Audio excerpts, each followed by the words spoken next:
for it. Thank you. Damien Hines? Thank you, Chairman. Just a point. So this season there's been a fall after a number of years of growth in the number of shirt sponsorship deals with gambling firms. As you know from the House of Lords committee report, there's a recommendation for it to cease altogether. Just how reliant is football on gambling? It's an important source of revenue from the EFL's point of view, somewhere north of 40 million in terms of our own sponsorship deal with Sky Bet, the title sponsor of the Premier League, and with a number of our clubs through shirt sponsorship and through other gambling partnerships, licensing deals, for example. So it is a significant source of revenue. If it were to be removed, so if there were to be no shirt sponsorship or in-ground sponsorship, what would that do to the finances of those clubs, and how would they go about replacing? It would be a very significant challenge at the moment, and coupled with all the other challenges that clubs are facing, it would be potentially catastrophic if it were to come in overnight. If it were to come in quickly on the back of all the problems we're suffering at the moment, it would create major difficulties. If it were phased in over time, then, frankly, clubs would have to find a way of adapting. We look forward to playing a part in the DCMS review, which we hope will be evidence-based, and we look forward to contributing evidence to that process.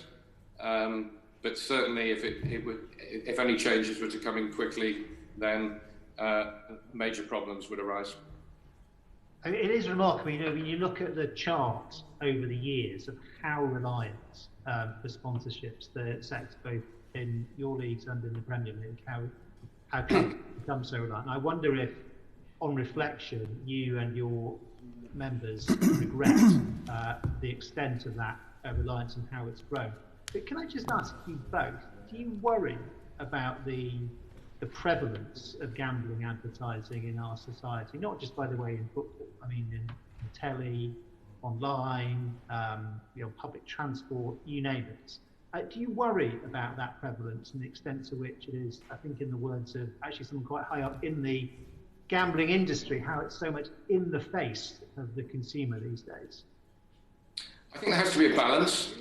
We do have the most liberalised gambling environment in the world, and I think that brings pluses in that it's much better to have everybody betting in a regulated environment. There are protections for consumers in that. I guess the challenge with that, though, is that you can have maybe the pendulum can swing too far in terms of advertising, and maybe there does need to be something of a reset. My view is it's a case of balance in all things. I mean, I don't gamble, I never have done, but people do want to bet. People like to bet, they always have done, and they frankly always will do. Prohibition doesn't work. We've seen that America, after many, many years, is legalizing and licensing betting, because I do think that is by far the better approach, given that there is a prevalence. And if there has to be regulation to rein in the excesses, then, frankly, so be it. We should have the mechanisms to do that. Richard, are you concerned about the ubiquity of gambling advertising in society, but also how reliant football has become upon it? Well, as Rick says, there needs to be a balance. I mean, the government deregulated gambling 15 years ago, and I think some of the issues that we are facing today are about balance and about how you protect consumers in the environment we find ourselves. Our clubs all have betting partnerships, aren't as reliant in quantum terms as EFL clubs necessarily, but believe very strongly that they activate their partnerships in a responsible way. And I think you're seeing an element of self-regulation on behalf of the betting and gambling companies at the moment as well. So like Rick, we will be willing participants in the review and be able to put our views forward. But ultimately, there has been a long association between sport and betting. If there needs to be a rebalancing, then that's fine. But we don't think that there should be a prohibition on sponsorships of football clubs or other sports clubs for that matter. Rick also mentioned the international aspect of this and how this is a relatively highly regulated country. Richard, do you have a sense of how much of the revenue from gambling ultimately is about consumers outside the UK?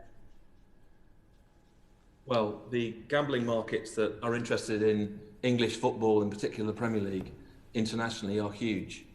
And obviously we have no way of capturing any of that or having a view on it, because it is in deregulated markets. And so principally this is a sort of domestic conversation. There is huge interest in the Premier League generally. To some extent, it is driven in some markets by... Sorry, are you saying there's no direct advertising money, boarding revenue, for example, connected to gambling operations outside the UK? No, but we have relationships with the domestic gambling companies in this country via data licensing and other relationships. That is not possible with regards to international markets. But clearly there are international betting companies who have interests in working with English football clubs, both in the Premier League and the EFL.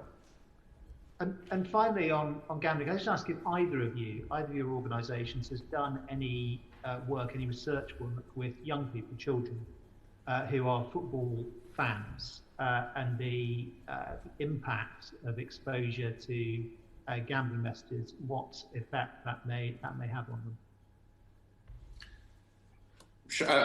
If I can go first, we have done some in conjunction, in particular with our partner Sky Bet.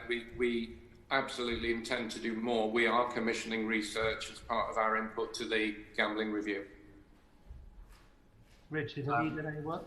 No, we haven't. We think that we'll happily work with the Gambling Commission on that. I mean, historically, the Premier League has had any betting partnerships, but this is an issue, and it's obviously going to be part of the gambling review. And so, as Rick said, we want it to be evidence-based, and so we should be able to produce our own evidence and our own understanding of the issues at hand. Can I just come back to the questions that both Kevin Brennan and Damien Green were asking about the about fan involvement and the fan-led review and the Premier League review? Can I ask first, just what estimate you make? This is to Richard.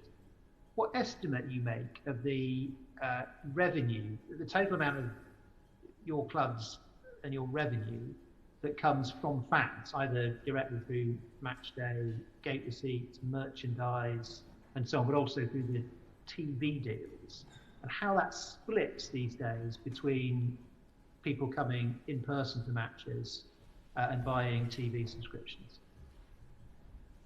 Well, directly or indirectly, it's all derived from interest in and support of the game, whether you're a season ticket holder buying a season ticket and have been there for decades, or whether you are a Sky Sports subscriber that likes to dip in and out of your football watching. All of it is indirectly or directly associated with support, and people understand that. In terms of the Premier League, I would say probably 60% of its revenue comes centrally, and the rest of it is derived at club level. So there's a big significant chunk coming directly from fans, domestically in terms of season tickets and merchandise, but increasingly coming from fans all over the world. The Premier League is now a global competition and there's support all over the world. And so, in terms of the fan involved, I just wonder, I mean, considering that ultimately it is all about people's interest in football, it is all about fans. And you're right, there's a distinction between English-based, British-based fans and those abroad. But for fans here at home, I wonder how deep you think their involvement should be in the organisation and governance of football. I mean, when you were speaking earlier, Richard, about a strategic review and then a fan-led review, it did sound a bit like strategy would be off bounds for the mere fan So I just wonder what aspects you think fans should be involved in having a view on, and what is out of bounds to them because it's more of a business decision to the clubs. Well, as I said, our clubs talk to their fans all of the time about all the decisions they make, particularly ones that affect supporters directly. And I think what I was trying to delineate was the difference between our review of the Premier League and English football and the government's fan-led review. I think obviously fans are going to have an involvement in both, and I think that's right. Precisely defining the terms of reference and what we talk about with fans, what we'll need to work on. But there is a structured dialogue that goes on with the fan groups, which is a significant commitment by the Premier League and its clubs to talk to fans about all the big issues in football, and that isn't going to change. It's part of our rule book and part of our central commitment. Thank you, Rich. And just finally for me, can I ask Rick? Rick, what is your view of this committee's recommendation to have a fans ombudsman within football? I think we embrace any positive suggestions with an open mind.